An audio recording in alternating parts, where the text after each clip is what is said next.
Bonjour les amis.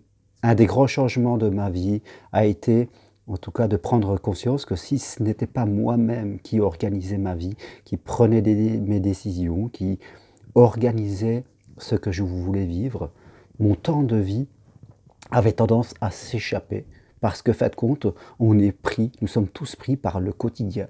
On a plein de choses à faire, aller travailler, faire des déplacements, faire ses courses, faire le ménage, s'occuper des enfants, de notre conjoint, et j'en passe d'autres. Et c'est important. Souvent, nous n'avons pas d'autre choix que de faire cela. Et après, on se retrouve avec la sensation que notre vie nous échappe, que les semaines passent, que les mois passent, et que d'année en année, on refait un petit peu la même chose. On arrive le 31 décembre et on se dit, bon, cette année, je fais de façon différente, je vais marcher, je vais faire autre chose. Et après, il ne se passe rien parce qu'on est pris par le quotidien.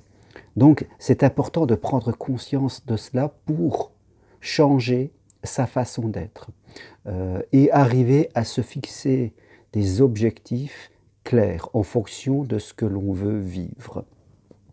À un moment, moi aussi, je me disais, je vais aller marcher, je vais faire des choses qui m'intéressent, et je voyais le temps qui passait, et fait de compte, ça ne s'organisait pas.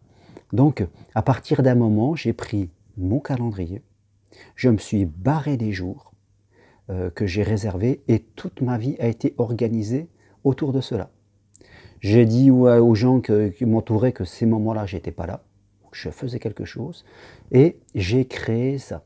Et j'ai même remarqué que quand on prévoit quelque chose, et même si on n'a pas forcément l'argent, bah, du coup, tout va s'organiser autour de cette chose, et par un fait paradoxal et peut-être lié à la loi d'attraction, l'argent dont on a besoin va venir d'une façon ou d'une autre parce qu'on va s'organiser, soit on met de côté, soit à moins dépenser. Alors vraiment, si vous avez la sensation que la vie vous échappe, que vous ne vivez pas les choses que vous aimeriez faire, peut-être que c'est tout simplement parce que vous ne prenez pas le temps de les organiser. Beaucoup trop de gens se perdent des jours, des heures à lire des bouquins de spiritualité commerciale, parce que la spiritualité devient aussi commerciale. Il y a plein d'écrivains qui, chaque semaine, chaque jour, écrivent des choses, et après ils réécrivent. Tout le monde écrit sur tout et un peu n'importe quoi, et quand on va dans les librairies, on peut trouver tout et son contraire, des étagères complètes de livres, on pourrait tous les lire, et on a encore cette sensation de frustration, comme si plus on en lisait, et plus ça créait le vide à l'intérieur de nous. Je crois que nous sommes des êtres humains faits avec un corps, avec un cerveau, les deux s'influencent intimement, et on se souvient dans la vie de choses que l'on a vécues concrètement.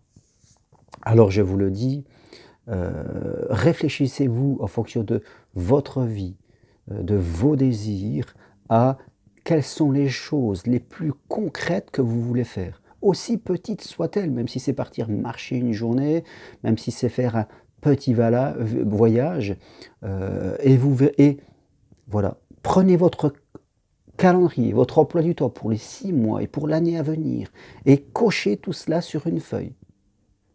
Des choses à court terme que vous voulez vivre chaque jour, des choses à moyen terme sur un trimestre et des choses sur une année. Ça ne sert à rien de partir sur plusieurs années parce qu'il y a trop d'aléas. Mais voilà, fonctionnez, je dirais, à la semaine, au trimestre et à l'année. Cochez, réfléchissez, fixez les choses que vous pouvez faire et attelez-vous à les réaliser. Après, le reste de l'année, vous serez plus tranquille parce que vous aurez un chemin et vous pourrez prendre agréablement ressentir le moment présent. Pourquoi? Parce que votre esprit sera calme. Votre mental ne sera plus en train de chercher, en train de se poser des questions, parce que vous avez, en tout cas, établi un chemin. Le mental, c'est un peu comme un GPS, hein. Quand il ne sait pas où il va, quand il n'a rien devant lui, quand c'est flou, quand il a trop d'intellectuels, tout ça, c'est comme si nous étions sur une paroi lisse, on arrive à s'accrocher à rien du tout, et à la fin on se perd. On se perd dans trop d'explications, dans trop d'intellectualisation. Ce qui est important, c'est bien de lire, c'est bien de réfléchir, mais il faut aussi faire. Et savoir pourquoi on fait, bien sûr, par rapport à vos désirs de vie. Donc, je vous le dis, si vous voulez vous sentir mieux dans votre mental, si vous voulez préparer votre bonheur de demain, soyez plus concret dans ce que vous faites. Prenez un calendrier et cochez des choses que vous voulez vivre à la semaine. Alors, ce sera peut-être plus à la semaine des activités physiques ou intellectuelles, ou avoir des rituels, comme moi, chaque jour, je vais marcher un petit peu, même si c'est qu'une demi-heure, quitte à me lever plus tôt. Fixez-vous je veux dire, des buts au trimestre, puis à l'année. Cela peut être des week-ends chez les amis, cela peut être partir marcher plusieurs jours, cela peut être faire un voyage avec son chéri ou en solitaire, je veux dire, participer à une retraite, faire une formation, quoi que ce soit, faites des choses plus concrètes. Et vous verrez que, comme par magie, elles vont se réaliser. Sortez du flou.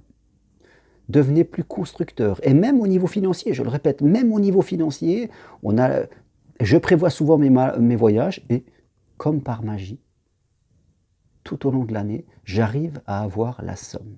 Parce que je fais attention, parce que c'est une priorité. Et l'argent que j'aurais dépensé dans des choses inutiles, en fin de compte, je le mets là. Je fais le choix de moins m'acheter des vêtements, je fais le choix de moins aller au restaurant parce que je sais que pour faire quelque chose, il me faut telle somme d'argent. Donc, à un moment, j'ai des opportunités, des rentrées qui viennent et j'arrive toujours à avoir la somme d'argent dont il me faut pour, en tout cas, cet objectif que je me suis fixé. Même si je pars quelques jours, marcher, je sais qu'il faut dormir dans des gîtes, me nourrir, bien sûr, donc je calcule, je fais une genre de devis pour moi, et ça se réalise. Donc, sortez du flou, devenez plus concret, et vous verrez que votre bonheur, votre bien-être va fortement augmenter. Ce qui est important, c'est de sortir des journées qui passent et qui passent où vraiment on ne se sent pas bien. Quand vous avez votre programme, je dirais qui n'est pas gravé dans le marbre, vous pouvez aussi en changer, mais vous avez comme le petit poucet mis des petits cailloux et vous savez ce que vous allez faire, là, le mental, je vous le dis, va se calmer. Et après, vous pouvez profiter du temps qui passe et des journées. Mais si vous n'avez rien de prévu et que devant vous, c'est le flou avec la sensation que c'est la répétition comme un copier-coller de chaque jour, là, le mental n'est pas calme, il s'inquiète. Et même le moment présent, on n'arrive plus à être, en tout cas, en paix et avec les autres. Voilà. Soyez constructeur concrètement de ce que vous voulez vivre dans les semaines, le prochain trimestre et les prochaines années. Et vous irez mieux. Voilà pour ces quelques mots. Je vous souhaite une très bonne journée. Si vous voulez que je vous accompagne ou que je vous forme individuellement en coaching et hypnose, venez voir sur mon site germainroncari.com. À bientôt et merci encore d'être là. Au revoir.